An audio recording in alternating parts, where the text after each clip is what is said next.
estudio de hoy. Y nuestro estudio se titula Siervos de Justicia. La semana pasada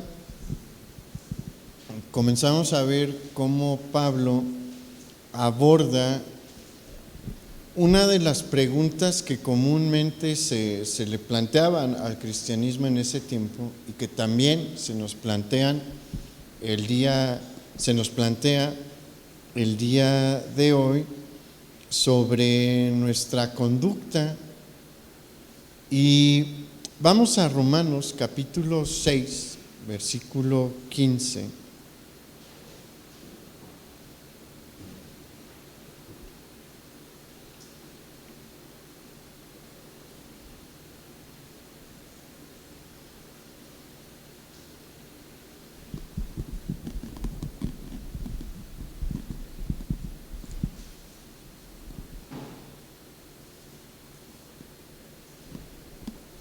Romanos 6:15 dice: ¿qué pues? ¿Pecaremos porque no estamos bajo la ley, sino bajo la gracia?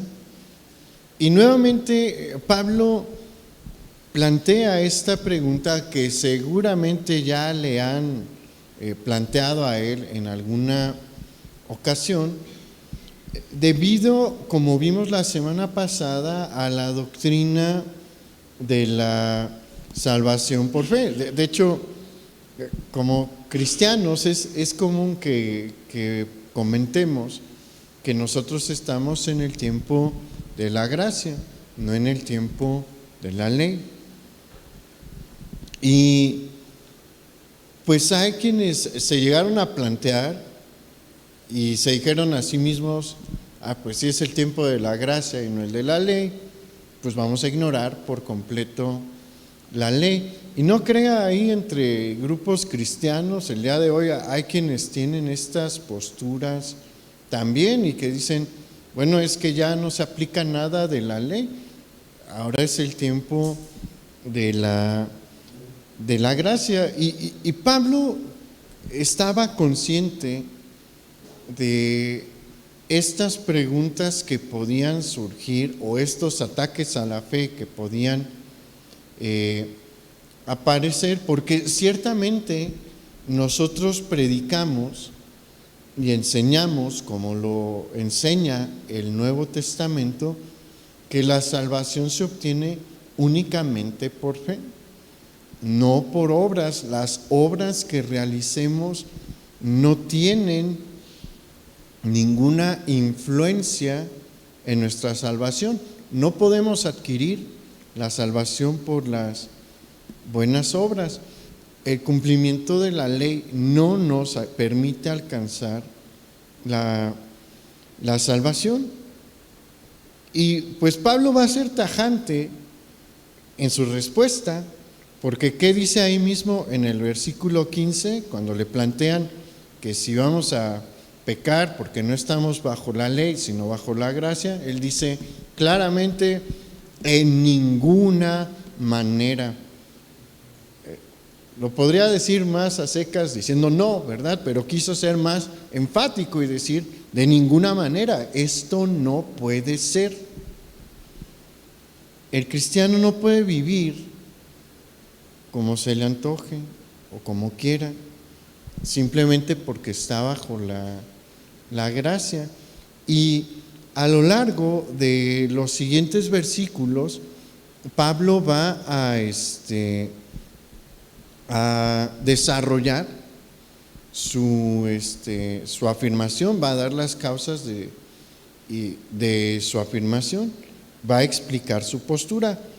Y la verdad es, este tema es bien importante porque,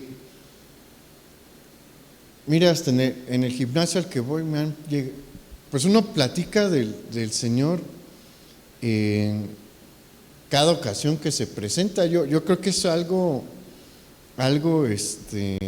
natural, ¿no? De todo creyente. Y hasta en el gimnasio me llegaron a decir: pues es que ¿cómo funciona esto de que solo por fe y nada de obras? ¿Y cómo lo contestamos? Mire, es bien importante que lo sepamos contestar. Tristemente,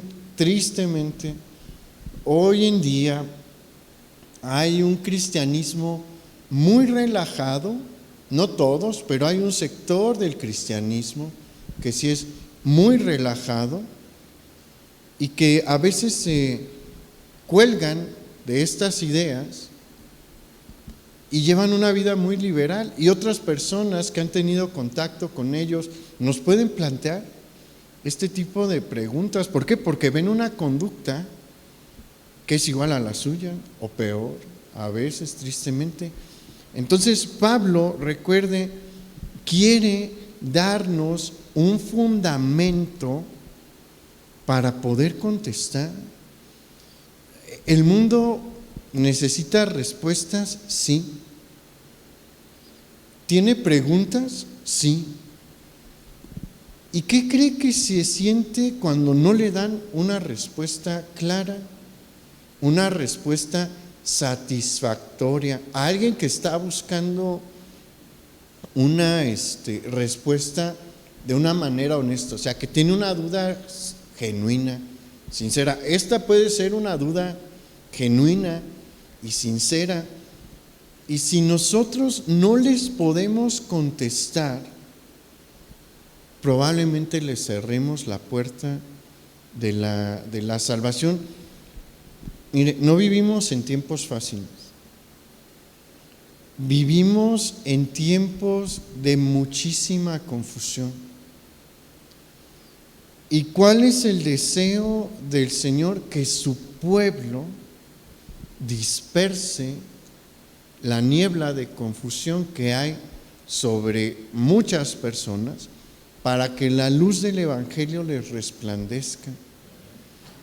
Es nuestro trabajo y honestamente es importante que nosotros estudiemos estas doctrinas, es importante que nosotros las tengamos bien presentes.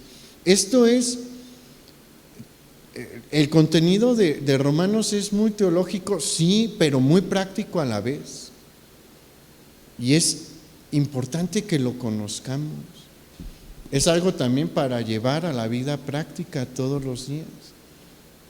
Mire, a mí me gusta mucho cómo escribía C.S. Lewis. Y en sus libros, de sus ediciones recientes, en los comentarios de los revisores, hay uno que siempre dice: él es el empujón que necesitan muchos que están así de creer, pero no han encontrado respuestas satisfactorias. Así debemos de ser nosotros. Hay gente que solo necesita un empujón, que tiene una duda que no lo deja dar el paso, y nosotros estamos ahí para darles el empujón y que puedan dar ese paso, para quitarles ese estorbo. Entonces vamos a ver qué es lo que tiene el apóstol Pablo que decir, porque su respuesta es bien clara y bien práctica, es fácil de entender. Vamos al versículo 16. Dice: ¿no sabéis que si os sometéis a alguien como esclavo para obedecerle, sois esclavos de aquel a quien obedecéis, sea del pecado para muerte, o sea de la obediencia para justicia?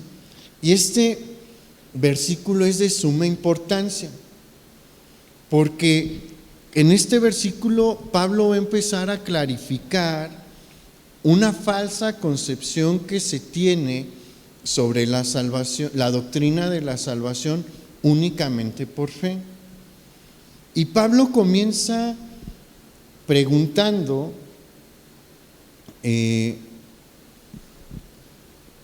a los creyentes que si no saben que ellos son esclavos de la justicia, que aquel que ha buscado la salvación únicamente por fe se somete como un esclavo de la justicia. ¿Para qué? Para obedecerle. ¿Cuál era la función más importante de un esclavo? Obedecer. Eso era su actividad principal. El esclavo tenía que obedecer las instrucciones de su amo, fuesen las que fuesen. Si el amo le decía, ve a recoger el estiércol del establo, el esclavo tenía que ir. Si le decía, ve y compra la cena, el esclavo tenía que ir.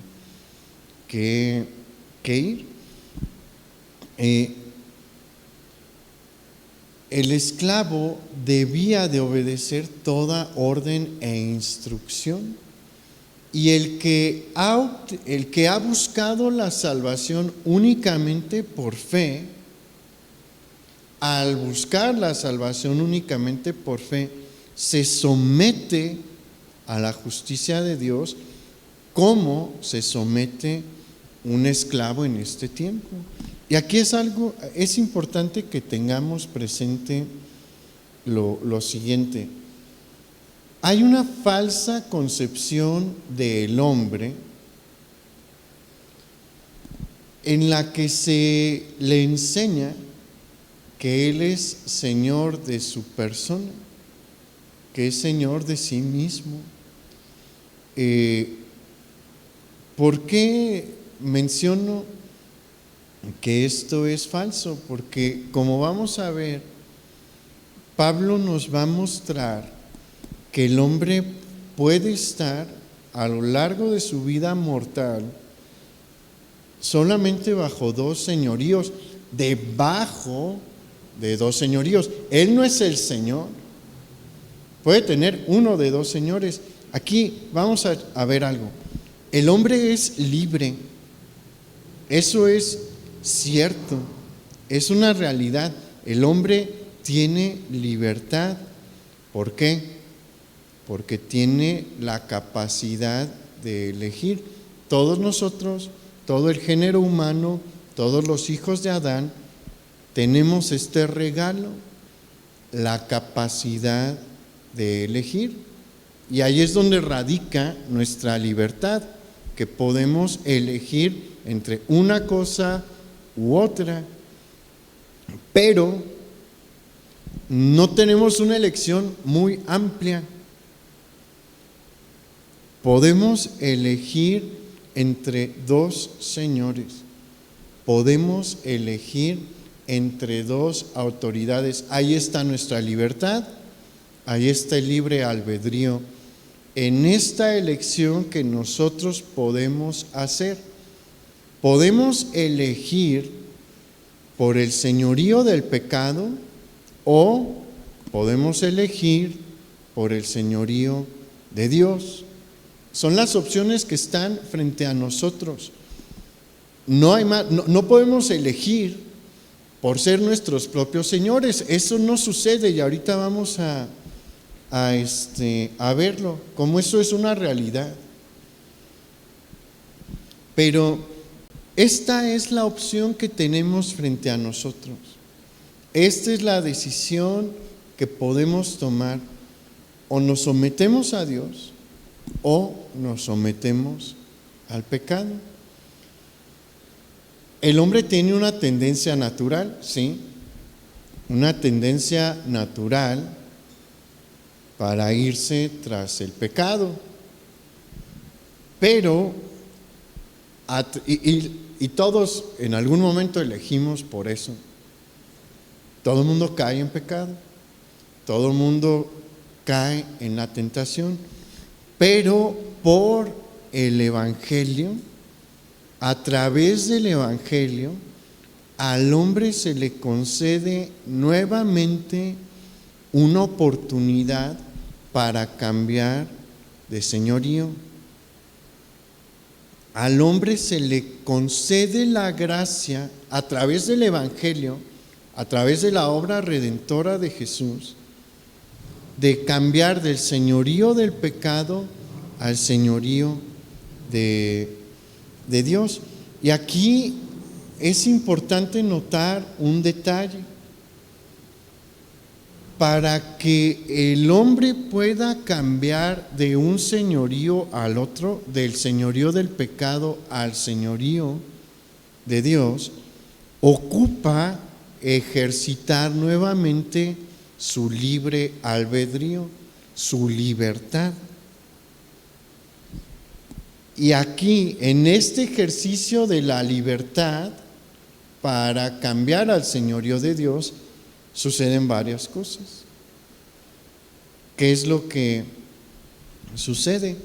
El hombre tiene que reconocer que todo lo que ha hecho durante el tiempo que ha estado en el señorío del pecado es algo que ofende a Dios. Tiene que reconocer que su vida ha estado llena de ofensas hacia Dios. Y tiene que arrepentirse de todo lo que hizo mientras estuvo bajo el señorío del pecado y pedir perdón. Y manifestar su voluntad de no seguir realizando estas obras.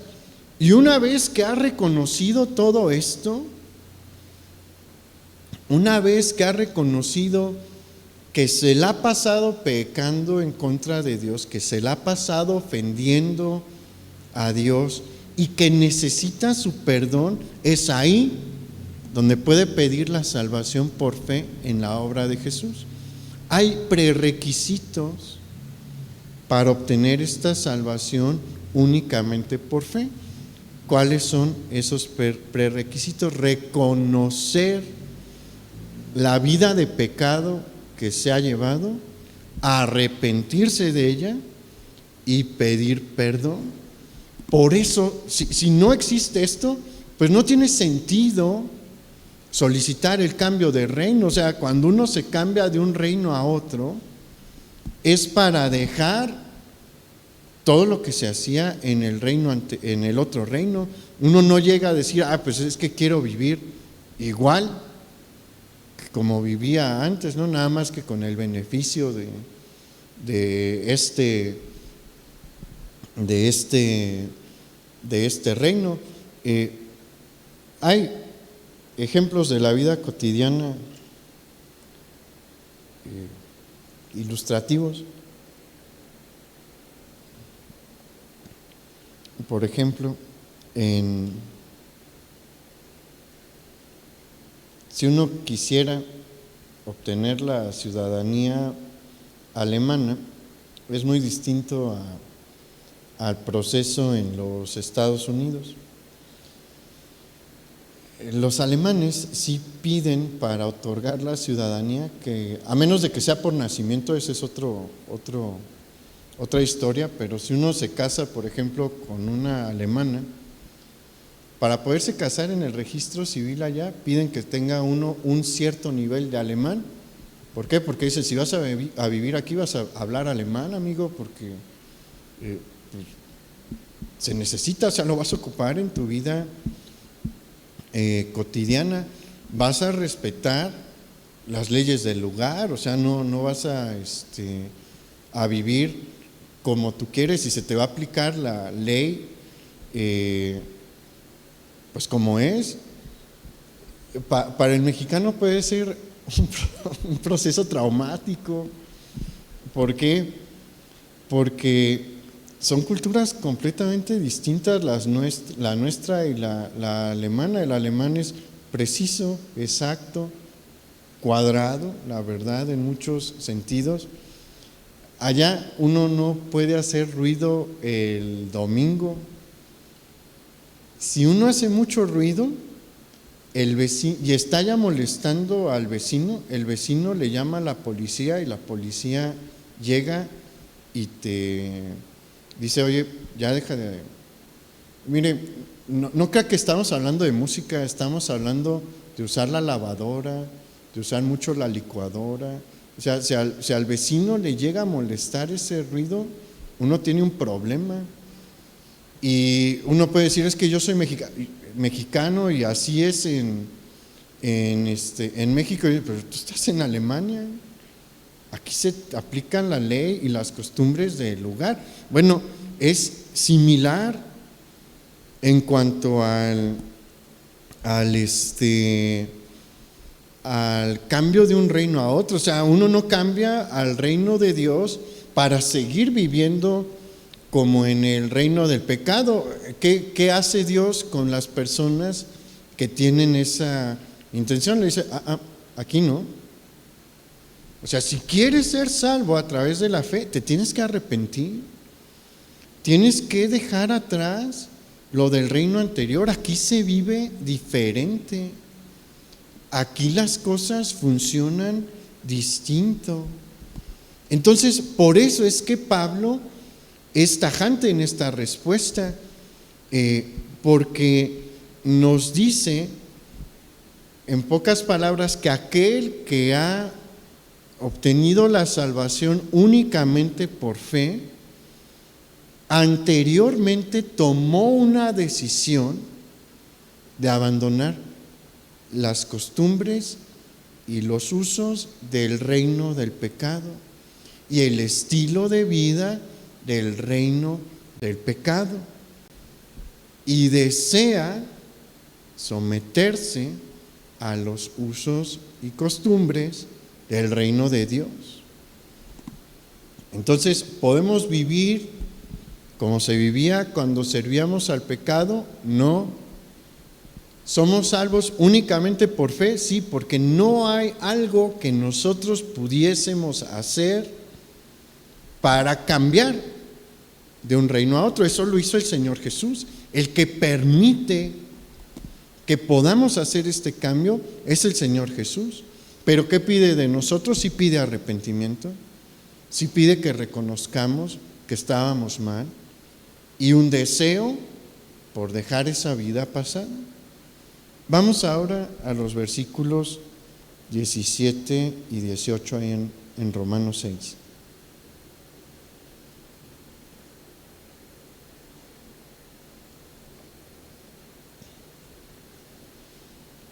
Dice: pero gracias a Dios que aunque erais esclavos del pecado, habéis obedecido de corazón aquella forma de doctrina a la cual fuisteis entregados, y libertados del pecado, vinisteis a ser siervos de justicia.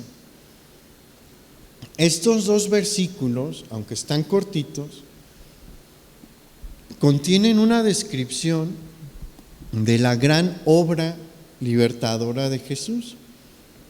Pues nos enseñan que a través de su obra nosotros fuimos libertados del pecado y nos convertimos en siervos de justicia.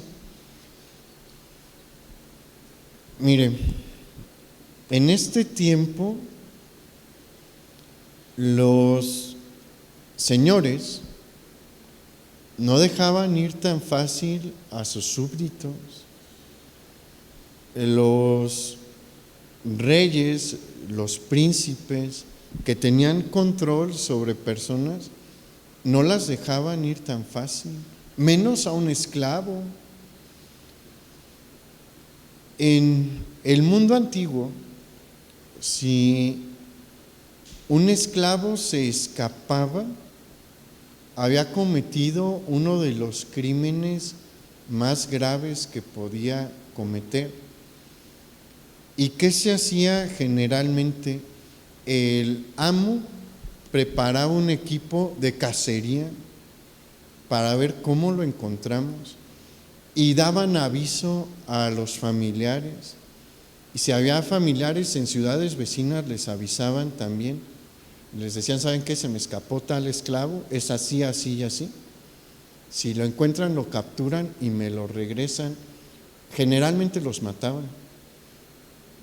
La pena era generalmente la pena de muerte para el esclavo fugitivo en el mundo antiguo.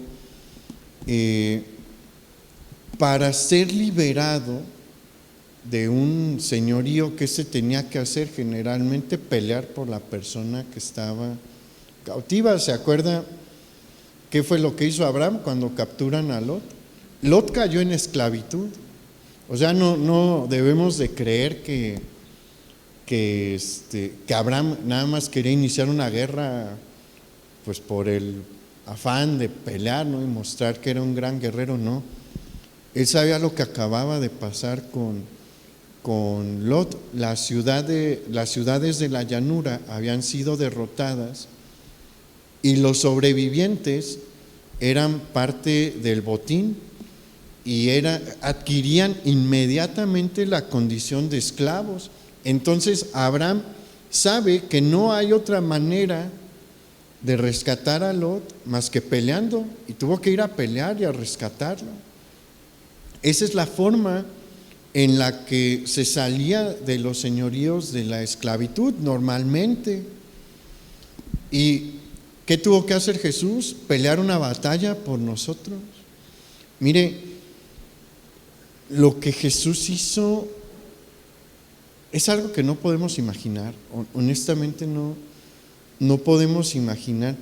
Pero las horas que Jesús estuvo en la cruz son las horas más decisivas de la historia de la humanidad.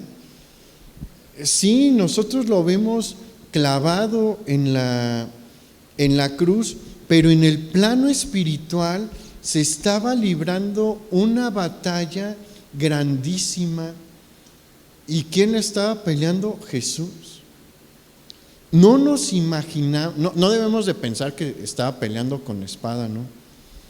Pero era una batalla en lo que él estaba experimentando en el espíritu. Él tuvo que soportar algo que no alcanzamos a entender.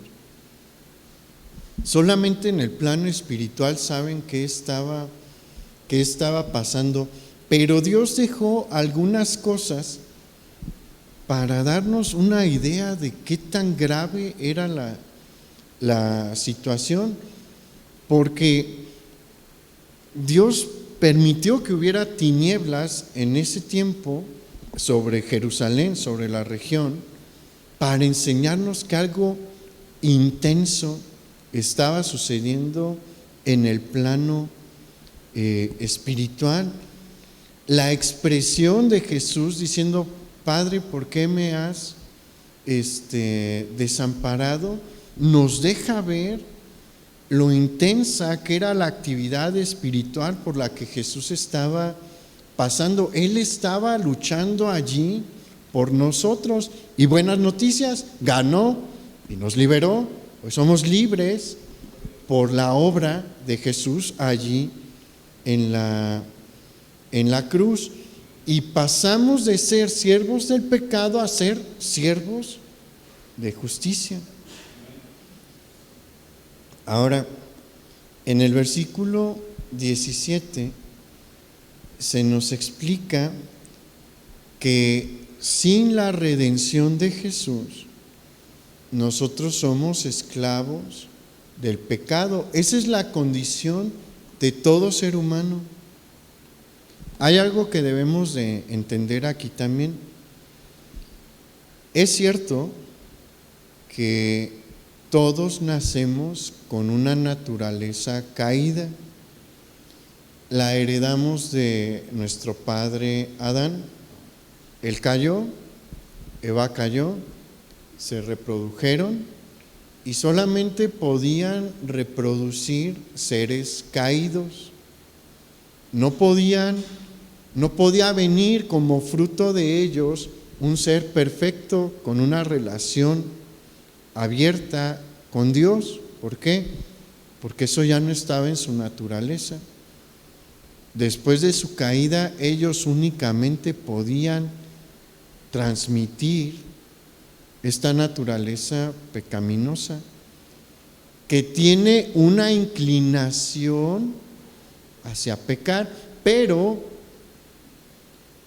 no nos condenamos ni entramos al señorío del pecado por la herencia de esta naturaleza.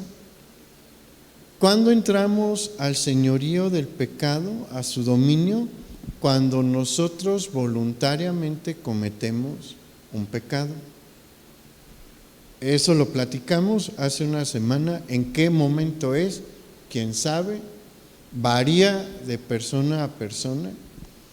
¿En qué momento entiende ya que lo que está haciendo es malo? Cuando la persona, el niño, porque supongo que debe de ser en la infancia, cuando el niño ya puede distinguir bien entre el bien y el mal, va a haber un momento en el que va a elegir por el mal. Y ahí es cuando ya entra al reino del pecado. Ahí ya se sometió a el señorío del pecado. Y bueno, a lo largo de nuestra vida vamos acumulando un montón de pecados que ya son cometidos en pleno uso de la voluntad. Esos son los pecados que nos condenan. Cuando nosotros ya decidimos obrar en contra de lo establecido por Dios, cuando nosotros ya decimos, yo sé que esto es algo que a Dios no le agrada, pero de todos modos lo voy a hacer. Son decisiones que se toman a veces en segundos, pero que se tomen rápidamente no significa que no tengan consecuencias y que no tengan valor. ¿Por qué? Porque cuando una persona decide tomar algo que no le pertenece, generalmente por su mente no pasa, estoy rompiendo el mandamiento tal, que está en tal versículo, ¿no? ¿Qué es lo que pasa por su mente? Esto no es mío, no lo debería de tomar, pero si lo tomo voy a poder hacer esto, esto y esto, y vámonos. Actúa en cuestión de segundos. Cuando una persona miente, en su mente no pasa, estoy violando otro de los 10 mandamientos, no. ¿Qué es lo que pasa? Si digo la verdad me va a ir mal, entonces ahí va la mentira. Pero entendemos que no lo deberíamos de hacer. Entendemos que estamos haciendo algo que está mal y decidimos hacerlo. Entonces, esos son los pecados que condenan al hombre, son los pecados que sumergen al hombre en el reino del pecado. Y nos reducen ¿a qué condición? A la condición de esclavitud. Y algunos dirán, bueno, es que este término de esclavo es como que exagerado, ¿no? Suena muy drástico, que somos esclavos del pecado, pero no hay ni una exageración ahí, es una realidad. El hombre que se entrega al pecado se convierte en su esclavo y está a su merced y va a ser sometido por el pecado con toda la fuerza que tiene, y tiene fuerza muchísima. Eso es lo terrible del pecado. El pecado es un señor cruel. ¿Cuál es el problema? Que el pecado envuelve sus productos con el placer y la satisfacción. Entonces, por eso el ser humano pues no se siente tan mal, porque cuando comete el pecado, cuando está realizando el pecado, se está sintiendo bien, está obteniendo una satisfacción, pero no ve que está siendo sometido cruelmente. Mire, probablemente el mejor ejemplo de esto, del control que ejerce el pecado sobre una persona, lo encontramos en las adicciones. Porque ¿Cuánta gente quisiera dejar el alcoholismo, pero no puede? ¿Cuánta gente quisiera dejar la drogadicción, pero no puede? O sea, no pueden. No es una exageración, no tienen la capacidad para hacerlo. Cualquier cosa es un detonante. Pero lo mismo sucede con la pornografía. Ojo, hermano, con este pecado es peligrosísimo y está más presente de lo que cree. Y el enemigo está arrojando esta carnada más de lo que a veces esperamos y de una manera tan sutil, con el objeto de ¿qué? De atrapar. ¿A quién? La verdad es que el varón es la mayor presa. Si usted ve las estadísticas, el consumo de pornografía por parte de las mujeres es mucho menor al consumo de pornografía por parte del hombre, pero la cantidad de pornografía que se ve es alarmante. Si se pusiera a ver los números, se asusta y dice, ¿a poco? ¿Y sabe qué? Es en tiempo de oficina. No creo que es en la noche, no, es en tiempos de oficina. Y la gente no lo puede dejar. Por más que lo desea, no lo puede dejar. ¿Por qué? Porque el pecado aprieta. No es un Señor que deja salir tan fácilmente. Es un Señor que te tiene ahí, te tiene amarrado. Y en el momento en el que uno se quiere alejar, ¿qué creen que hace? Jala con fuerza. Y mire, hay que tener mucho cuidado, muchísimo cuidado con lo que uno ve en la televisión. Son rarezas de la vida actual las series que no tienen contenido sexual, de acción, si lo quiere llamar así. Me dirijo a los hombres pues porque yo soy hombre y también me gustan las series de acción. Son muy raras las que no tienen nada de contenido sexual. ¿Y qué está haciendo? La mayoría de la gente ya no ve pues los canales en la televisión. Lo que más se está consumiendo ahorita es Netflix, Amazon, las grandes compañías de streaming.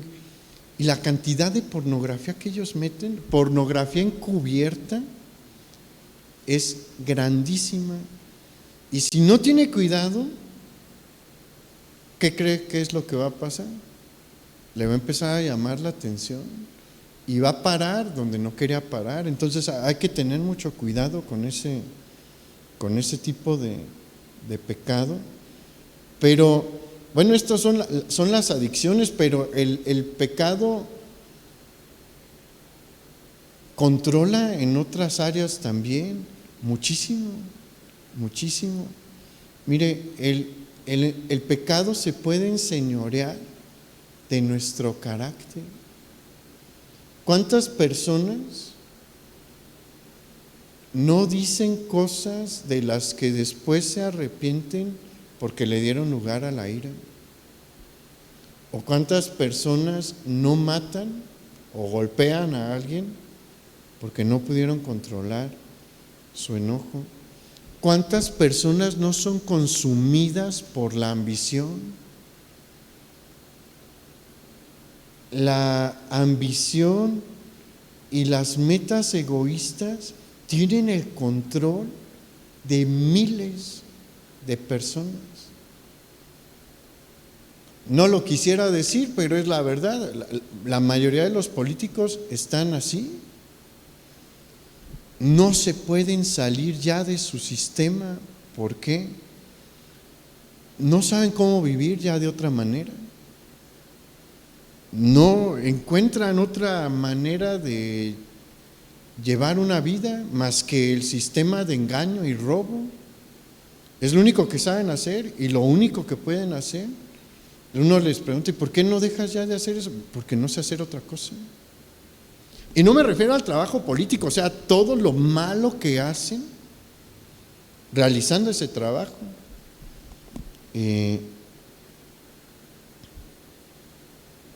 ¿A cuántas personas no los domina el deleite del chisme? Mire, hay programas que hacen una fortuna hablando de puros chismes de personas que nunca van a conocer y a las que no les interesa a uno para nada. Pero ¿cuántos los ven? Mire, hay gente que sabe tanto de los problemas de la familia real de Inglaterra, siendo mexicanos, no son súbditos de la corona inglesa. Yo no sé por qué tienen tanto interés, o sea, no es como que ellos vayan a interesarse por su vida, no los gobiernan, no les pagamos impuestos a ellos. No digo que, bueno, está bien interesarse de la vida política del país, pero no saben nada de la vida política de su país, pero saben todo lo que está pasando con el rey y su esposa y sus hijos y sus nueras y demás. ¿Por qué? Eso es chisme, eso es puro chisme, la verdad. ¿Y cuánta gente no tiene una adicción a eso? Hay gente que puede aventarse 2, 3 horas viendo programas de eso que no sirven para nada, la verdad. Saber cuáles son los problemas y los escándalos de las estrellas no sirve para nada, no beneficia en nada, no cambia nuestra vida, distorsiona nuestra concepción de la realidad, eso sí hace, o sea, cosas negativas sí tiene, pero es el pecado que tiene a la persona atada. Por eso es que es evidente que el hombre no es su Señor. El hombre no tiene control sobre sí mismo. Platicamos, puede elegir por servir a un Señor o a otro, pero no se domina a sí mismo. Incluso, mire, Nietzsche es uno de los grandes ateos, y él creía que era una persona sumamente libre. Él enseñaba que había que liberarse de los estigmas de la moralidad judeocristiana. Ese era uno de sus puntos, si lo quiere ver así, de su predicación, de lo que predicaba. Y él se creía completamente libre. Libre no era. Se cree que su locura puede que haya tenido su origen en sus desórdenes sexuales. Él llevaba una vida sexual muy desordenada y se cree que pudo agarrar una enfermedad venérea que en algún momento ya empezó a afectar sus facultades mentales. Él fue dominado por el pecado también. Y vea a los grandes ateos de la actualidad. Por ejemplo, Richard Dawkins es uno de los grandes ateos actuales. Hasta donde yo sé, no tiene vicios como alcohol y drogas o algo así, no creo que los tenga, pero él está dominado por el orgullo fuertemente. Él se rehúsa a debatir con filósofos. ¿Por qué? Porque sabe que le van a dar una arrastrada. Él es un pésimo filósofo, pero por su orgullo no va a dejar que lo exhiban públicamente. O sea, a él lo tiene amarrado el orgullo, lo tiene amarrado el pecado. Mire, muchos de ellos no es que no puedan creer, es que no quieren creer. ¿Y qué les impide creer? En muchas ocasiones, el orgullo. Libres no son, aunque ellos creen que son libres. ¿Por qué? Porque el hombre no puede ser su propio Señor. O sea, sí tienen libertad de elegir, pero no son sus propios señores. O el pecado es su Señor, o Dios es su Señor. No hay otra opción para el ser humano. Y vimos que el que peca voluntariamente inmediatamente se convierte en esclavo del pecado, pero hay buenas noticias, no tenemos por qué estar allí.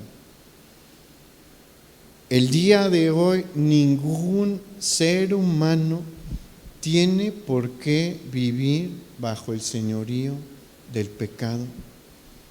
A todos se nos ha abierto una puerta para pasar al reino de Dios. Y Dios es un Señor muy distinto al pecado. Él no es alguien que pone el pie sobre el cuello de su siervo. El reino de Dios es una cosa completamente distinta. Ahora, debemos de entender nuevamente, esto es bien importante, que el pase de un reino a otro no lo podíamos adquirir nosotros, no lo podíamos pagar nosotros. El precio era impagable, solamente lo podía pagar ¿quién? Jesús. Solamente Dios mismo podía pagar ese precio. Ahora, vamos al versículo 19.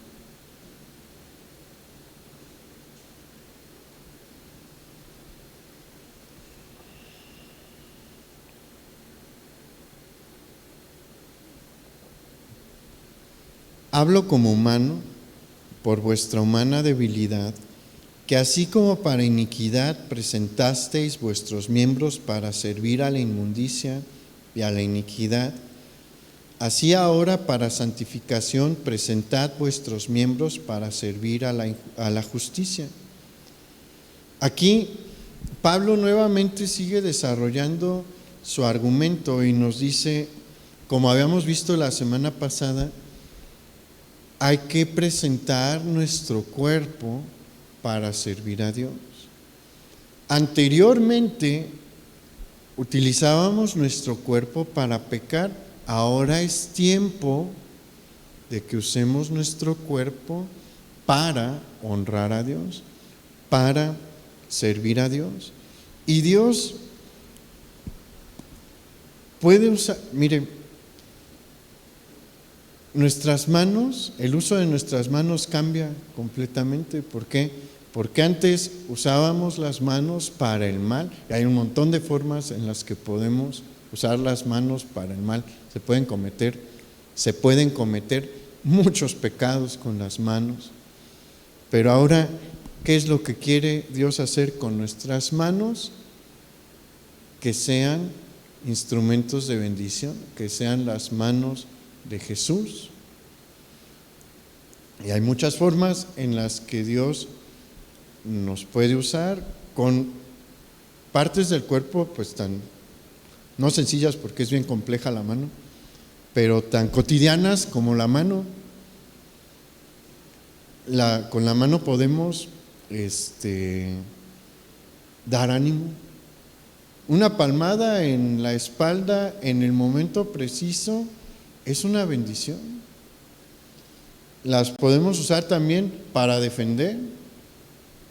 La verdad, o sea, no creo que Dios no nos llama a defendernos y a defender a los demás. También se pueden usar para defender, pero debemos de ponerlo todo en manos de Dios. Debemos de presentar nuestro cuerpo para que Dios lo utilice para sus fines de justicia, para realizar obras de justicia. Vamos al versículo 20. Porque cuando erais esclavos del pecado, erais libres acerca de la justicia. Pero ¿qué fruto teníais de aquellas cosas de las cuales ahora os avergonzáis? Porque el fin de ellas es muerte. Mas ahora habéis sido libertados del pecado y hechos siervos de Dios. Tenéis por vuestro fruto la santificación y como fin la vida eterna. Porque la paga del pecado es muerte, mas la dádiva de Dios es vida eterna en Cristo Jesús, Señor nuestro. Aquí Pablo va a abordar el tema de las consecuencias que se desprenden de vivir bajo el señorío del pecado, señalando primeramente que la primera consecuencia que viene por estar en el señorío del pecado es que pues es libre del reino de la justicia. Y esto es totalmente cierto. Aquel que vive en el reino del pecado no se siente obligado a llevar una vida que respete los principios del Señor del reino de la justicia. Por el contrario, los que habitan en el reino del pecado se oponen a los principios del reino de la justicia. Y de hecho, en el reino de la injusticia, del pecado, no se mide el éxito por la virtud o por la conducta moral. En el mundo, ¿por qué se mide el éxito? Por el dinero, por el poder, por las cosas materiales, por la fuerza que se tiene. Pero el mundo no mide el éxito de una persona, no cataloga una vida exitosa porque sea una persona moral. De hecho, ¿cómo ve el mundo a las personas que están viviendo una vida moral? Mal, las desprecian, las ven como menos. ¿Y a quiénes exaltan? A los que llevan vidas inmorales, a los que tienen poder, a los que tienen dinero, a los que tienen un montón de mujeres. Mira, hay un caso que a mí me llama muchísimo la atención.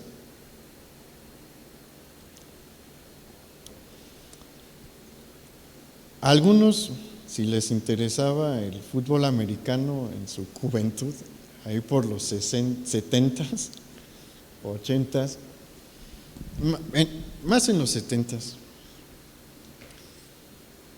si le iba a los Vaqueros de Dallas, obviamente recuerda o ubica el nombre de Roger Staubach.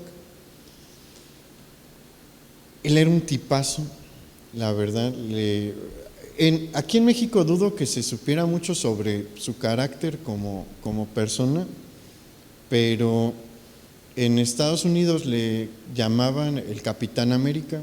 ¿Por qué? Pues porque era como el Capitán América de las películas o de los cómics, güero alto, el quarterback de Dallas, pero era una persona moral. Y simultáneamente, bueno, no simultáneamente, pero contemporáneo, estaba Joe Namath de los Jets, el único quarterback de los Jets que ha ganado un Super Bowl, el único Super Bowl que han ganado los Jets. Él era un mujeriego, hombre de fiesta, un asco de persona, perdónenme la expresión, pero la verdad es que vivía una vida terrible. Joe Namath, ¿quién cree que era el más popular? Joe Namath, pero por mucho, o sea, la popularidad de Joe Namath estaba por los cielos. Roger Staubach, pues era el quarterback de Dallas, pero a él no lo invitaban a hacer comerciales de pues nada, de ningún producto. Joe Namath hacía de crema para hombre, de rastrillos, de todo lo que se pudieran imaginar, porque jalaba. ¿A quién exaltaba el mundo? A Joe Namath. Y a alguien que se portaba bien como Stovak, pues él, que gane Super Bowls, ¿no? Pero el mundo tiende a exaltar a estas figuras. Nunca va a exaltar a alguien que vive de acuerdo a los principios de Dios. Y bueno, hay más ejemplos. Mire, ¿cómo viven las estrellas de cine? ¿Cómo viven las estrellas de las series o de la televisión? Viven vidas horrorosas y se conocen públicamente sus desórdenes sexuales o no. Como le digo, hay programas y revistas que se dedican a hablar, pues ahora lo encontraron con tal mujer y ahora a ella la encontraron con tal hombre. Se sabe de sus vicios y adicciones. No es algo que escondan. Se sabe quién es drogadicto, quién tiene severos problemas con el alcohol, quién tiene problemas de violencia, porque hay unos que son sumamente violentos. ¿Y qué hace el mundo? Les aplaude. Ahí sigue viendo a ver qué nueva cosa hacen para leerlo o para verlo en el programa. Los medios se hacen ricos vendiendo estos chismes, lucran porque ganan muchísima audiencia. Esa es la condición del mundo. Esa es la primer consecuencia de estar en el señorío del mundo, pero a algunos les podrá parecer atractiva esta consecuencia, pero no es la única. Y cuando vemos las demás consecuencias, uno empieza a decir, como que no conviene tanto estar aquí. ¿Por qué? ¿Cuál es la segunda consecuencia? La segunda consecuencia de vivir en el reino del pecado es que uno obtiene únicamente frutos de vergüenza. Y esto es completamente real. Mire, el mundo sí puede aclamar a estas personas que llevan una vida inmoral, que llevan una vida desordenada, una vida de vicios, y pueden intentar presentárnoslas como vidas cómicas, como vidas divertidas o como vidas de ensueño, pero por más que las maquillen, por más que las intenten presentar como vidas divertidas y sus pecados públicos como extravagancias o como eventos chistosos, a nadie lo van a poder convencer de que esas son vidas de las que uno se deba de enorgullecer. Esas conductas nunca van a ser conductas que lleven a alguien a decir estoy orgulloso de lo que hice. Y nos pueden decir, ¿no?, que están orgullosos. Hay quienes se enorgullecen de la enorme cantidad de mujeres que han tenido, pero nadie que los escuche que tenga un poquito de sentido común va a llegar a la conclusión de que esa es una vida virtuosa y que eso es algo de lo que alguien debe de jactarse o de lo que debe de enorgullecerse. A final de cuentas, en el ejemplo que le presentaba, a Joe Namath se le recuerda como un mujeriego excéntrico, alcohólico. Bueno, ya no es alcohólico, pero que consumía muchísimo alcohol. No se le recuerda como un hombre virtuoso. Nadie lo recuerda como un hombre virtuoso. ¿Por qué? Porque esa es la naturaleza de sus actos. Sus actos son actos que traen pena, que traen vergüenza, pero no solamente van a traer vergüenza, hay ocasiones en las que van a hacer cosas terribles. cosas que van a dejar un estigma sobre su vida por siempre. ¿Por qué? Porque es la naturaleza de este tipo de actos. Y en ocasiones los van a llevar a realizar actos que les van a generar un profundo dolor. Mire, muchas de estas personas, aclamadas por el mundo por su pecado, llevan una vida de un dolor interno grandísimo. Sufren por dentro a pesar de que se entregan a los vicios. Y hay un ejemplo muy ilustrativo. Es un personaje bíblico, no está en la Biblia, esto está en la historia. Le menciono rápidamente este ejemplo de Herodes el Grande.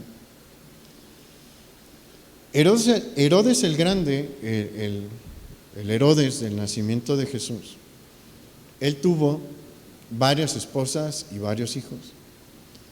Y pues su poligamia iba en contra de la voluntad de Dios, pero él decidió seguir el patrón de los reyes de ese tiempo. Y a lo largo de su vida, Herodes nunca titubeó en matar a alguien que le estorbara o a alguien que considerase una amenaza para su corona. Mató a personas a diestra y siniestra, entre ellas esposas e hijos suyos. Pero tuvo que matar a una esposa por su delirio de persecución y sus sospechas y sus celos. Terminó matando a una esposa suya que se llamaba Mariamne, y de todas sus esposas era la que sí amaba. O sea, por ella sí tenía un amor sincero y verdadero, pero el pecado, sus celos y demás le ganaron, la ordenó ejecutar. La historia cuenta que mantuvo duelo por ella de meses. Nunca superó ese dolor que él mismo se generó. Nadie lo obligó. Él decidió emitir la sentencia y ejecutarla. Entonces, eso es lo que hace esa es otra de las consecuencias del pecado, pero no es la peor. La peor viene en el versículo 23, que nos dice que la paga del pecado es muerte. Estos hombres y mujeres que deciden entregarse al señorío del pecado ignoran que esto les aguarda. Vamos rápido para terminar. Apocalipsis capítulo 20, versículo 11.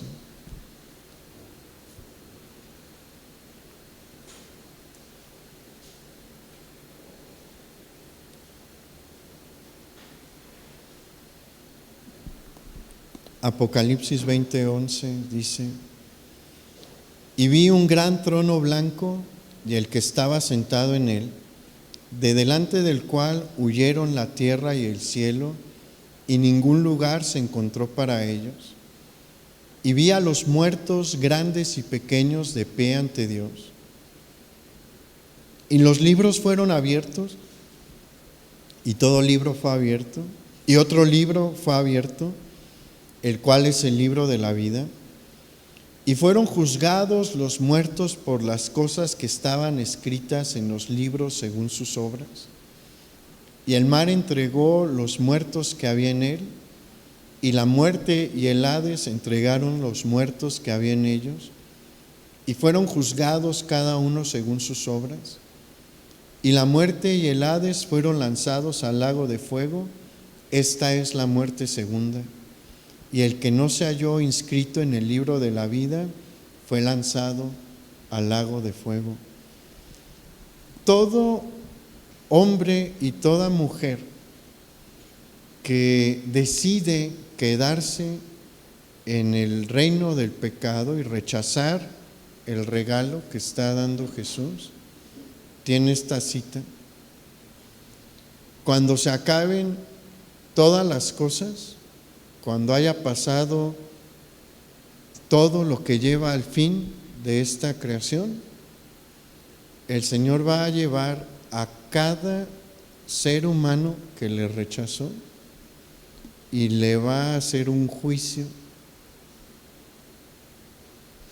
y le va a decir cuáles fueron sus pecados. Hay un registro de todos y cada uno de ellos. Se va a mencionar públicamente porque este va a ser un juicio público. Nosotros vamos a estar ahí como jurado. Es decir, vamos a estar presentes. El que toma la decisión es Dios. No crea que usted va a decir culpable. No, ese es Dios. Pero vamos a estar ahí como testigos. Y pues el resto de la humanidad va a estar ahí también. Y a cada uno le van a repetir qué pecados cometió, en qué momento los cometió y cuál es la sentencia.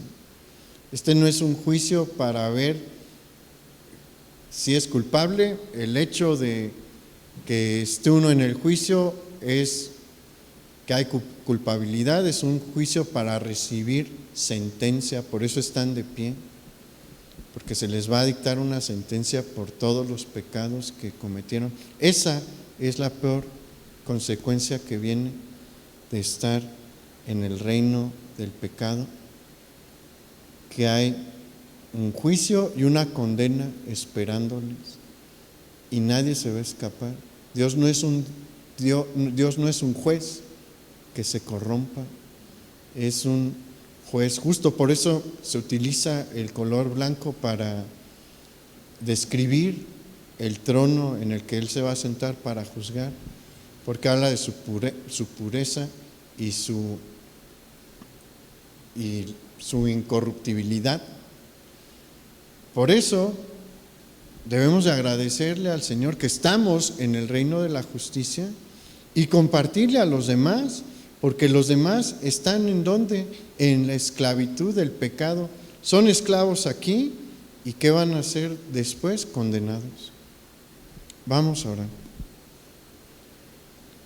Muchas gracias, Padre, porque hoy podemos ver